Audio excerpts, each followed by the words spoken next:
c'est en fait un vaste projet qui fait partie de la politique forestière de la commune et qui consiste à faire évoluer la forêt pour qu'elle soit apte à affronter les temps qui viennent, c'est-à-dire le réchauffement climatique. La commune a environ 35 hectares de forêt, dont 22 qui sont plantés, des plantations qui se sont faites dans les années 30, je crois, en épicéa et en sapin, et donc des résineux qui sont plus adaptés à l'environnement de la commune et qui souffrent beaucoup. L'idée, c'est effectivement de faire évoluer cette forêt vers une forêt de feuillus plus apte à résister au réchauffement climatique.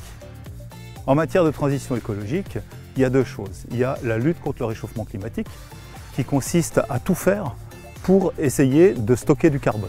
Donc à capter le CO2 de l'air qu'on a indûment déstocké du sol et le remettre en quelque sorte, en l'occurrence dans la forêt, c'est-à-dire dans les végétaux et dans le sol forestier. Et donc une forêt ancienne, une forêt telle que vous pouvez le voir autour de vous, elle ne pousse plus. C'est une forêt qui ne capte plus de carbone, c'est une forêt qui a même tendance à en restituer. Et donc il faut essayer de planter de jeunes arbres qui vont eux stocker beaucoup de carbone, qui vont améliorer et reconstituer le sol forestier et qui vont pouvoir environ par an stocker une dizaine de tonnes d'équivalent CO2 par hectare planté.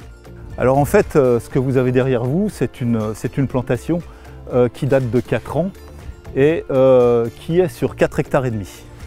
Donc je vous ai indiqué qu'il y avait 22 hectares. Donc on veut, pour des questions de préservation paysagère, ne pas évidemment tout basculer dans la plantation et suivant les endroits de la forêt, on essaye de faire évoluer les choses de manière raisonnée. Donc par la suite, il y aura des plantations, peut-être pas aussi importantes que celle-là, mais à mesure que les arbres tombent malades, on les enlève et on fait des plantations de moindre ampleur, environ 1 hectare est prévu pour l'année prochaine. Moi, je ne verrai pas l'exploitation du bois, mais en fait, ces enfants le verront.